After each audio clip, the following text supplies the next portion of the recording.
Hey everybody, what's going on? It's Jason with the Boardgame Mechanics, and today we're going to take a look at a game called Quartz, the dice game.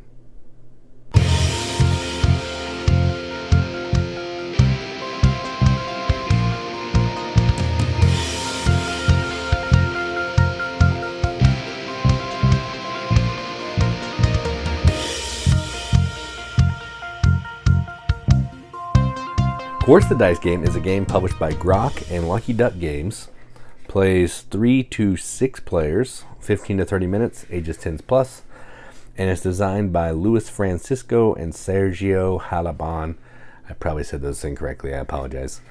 And effectively, this is a dice version of a game called Quartz, which is a push your luck game where you're pulling these gems out of a bag, trying not to bust, trying to earn as many gems as you can to score money, to have the most points. So there's some cards that you can play on people, but what this one does is it's just kind of, it strips it down a little bit. There's no push your luck anymore. You're basically pulling one gem out of the bag, then you're rolling these dice, and that's going to determine the actions that you can do. You may get to put some of your gems in a treasure chest. You may get to give your bad gems to other players, steal other people's gems, or get in the bag to mine for some more gems. That's it. So if you want to see how that works, you can click the link in the video description. Otherwise, stick around here and we'll take a look at the components.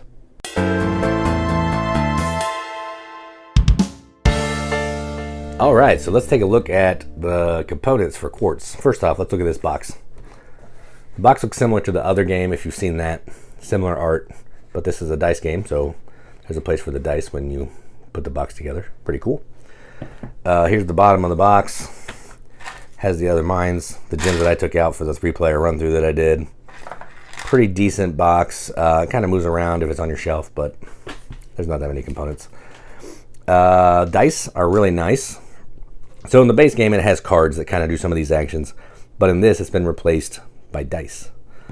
So, you know, this is a wild, this is giving somebody a gem from your cart, this is extra mining, this is taking a gem, all that kind of thing. So you're trying to get the actions you want to do based on the die results that you get.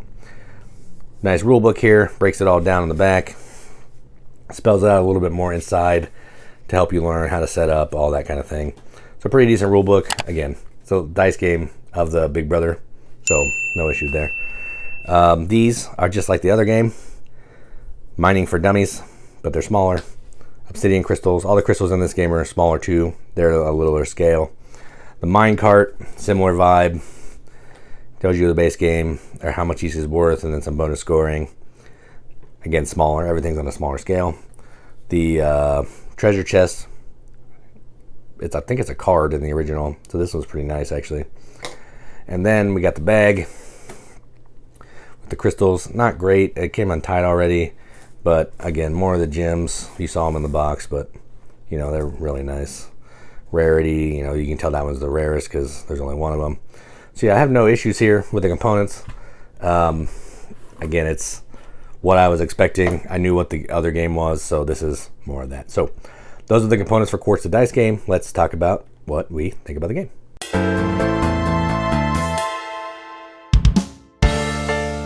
All right, so Quartz the dice game. Now, my big issue with this game, which I'll just talk about right up front, is the push your luck is basically gone. You can't bust anymore. That was part of the fun of the other game. The bigger actual non-dice game is you can reach in that bag. If you get 2 obsidians, the black gems, you bust. This one, you're just losing points. So it's a little bit different the way that this one works, but I wish the push your luck was still in there. So that's my big complaint of the game. Now, let's talk about this. This has some of the similar vibe as the bigger game. You're still collecting gems. They're still all going to score in different ways. There's different rarities from common to super rare. Then if you can do a set of 3, 4, or 5, you're going to get some extra money at the end of the game. This one does have a cool effect where if you have the least amount of gems in your treasure chest at the end, you lose points, which is pretty interesting. That's something that's not in the other game. And instead of busting, all the black gems are just worth 5, or negative 3 points. This one also gets rid of the cards, turns all the card actions into the dice piece of the game, which I think is okay. I don't really like the cards that much. Most of the card actions you can do are represented by these dice. There's a wild action. I pretty much like the actions that let me do things for myself. I don't really like to take that ones. I like putting stuff in my treasure chest. I like the jackhammer and I like the pickaxe, because getting more gems is how you get more points. So there you go. So I enjoy this. It's fun. I've played it at 3 only so far, and I'm excited to play it at more players to see maybe if that amps up the take that or whatever. But I have a feeling it's just going to basically add downtime, which I don't love.